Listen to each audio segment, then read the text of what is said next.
Goedenavond, je kijkt naar Zeeland Nu van zaterdag 27 december.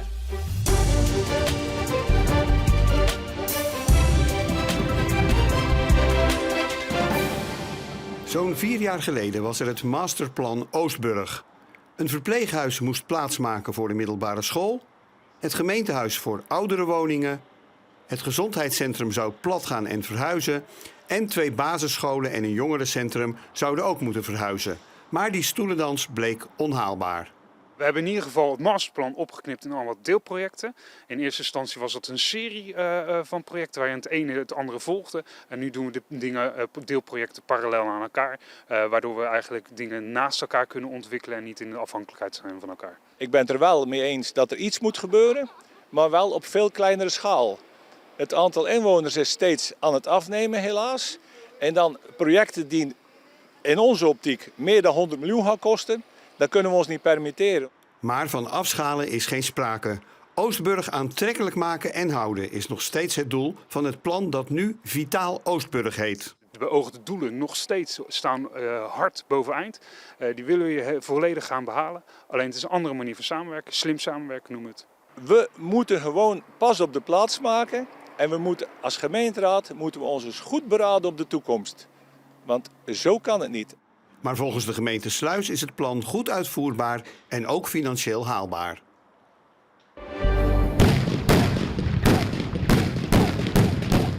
Ik kan de hele dag naar luisteren. Klinkt zo hard mogelijk, ja, absoluut. Het is in Tholen langzamerhand een traditie aan het worden. Karbietschieten. En dan niet op Oudejaarsdag, maar de zaterdag daarvoor. En dan met name om de reden dat mensen hebben dan geen verplichtingen. Mensen hoeven niet naar familie, 's middags weg en allemaal dat soort dingen, weet je wel. Dus dan, ja, het is even net wat relaxter. En dat bevalt eigenlijk heel goed. Dus staan de exploderende melkbussen vandaag al op het veld. En voor de liefhebbers is dat genieten geblazen.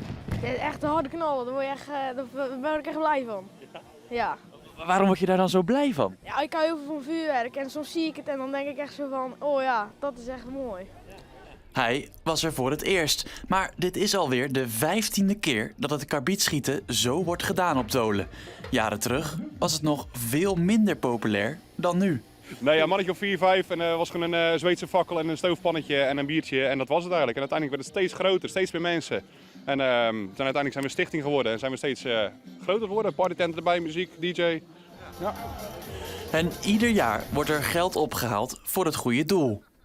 Zo tussen de 70.000, 75.000 euro hebben we al wel weg mogen geven.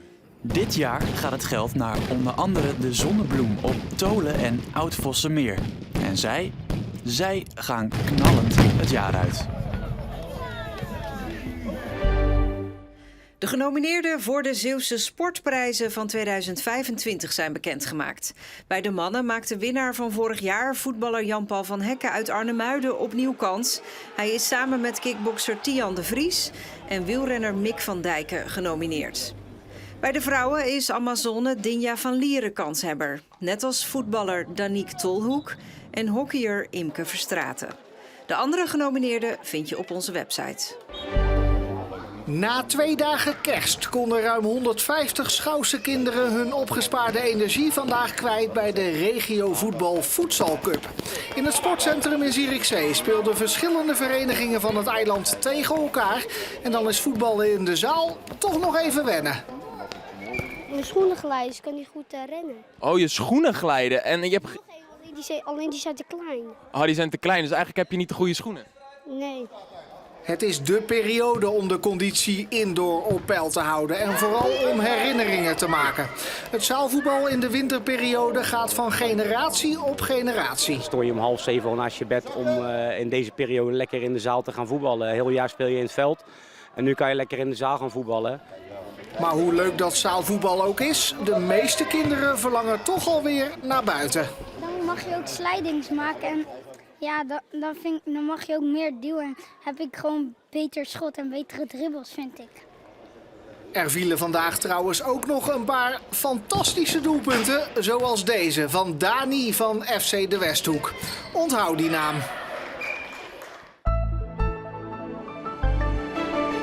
Een krachtig hoge drukgebied tussen Schotland en IJsland maakt nog steeds de dienst uit op de Weergaard. Vanmorgen scheen de zon nog volop na een nacht met lichte vorst. Dat leverde een mooie zonsopkomst op, zoals hier in Vlissingen. Dankzij een zwak warmtefront dreef er eind van de ochtend bewolking de provincie binnen. Vanaf het strand in Westerschouwen was dat heel mooi te zien. Daarbij werd de lucht wat vochtiger en dat leidde tot wat nevelig weer. De temperatuur steeg vanmiddag naar 3 tot 6 graden. Komende nacht is het nog bewolkt en kan het op enkele plaatsen nog tot rond het vriespunt afkoelen. Zondagmorgen blijft de bewolking nog een tijd hangen. 'S Middags zijn er ook enkele opklaringen. Het wordt in de loop van de dag weer even wat kouder met een middagtemperatuur tussen de 0 en de plus 2 graden. De wind is meest matig uit oost tot noordoost. Komende dagen blijft de bewolking overheersen. Maandagnacht is er nog lokaal wat lichte vorst. De temperatuur gaat daarna weer omhoog, overdag naar 5 tot 7 graden. En tot zover. Straks dan ben ik nog bij je terug met het overzicht van het Zeeuwse nieuws van de afgelopen week in Zeeland de Week. Dus graag tot zo.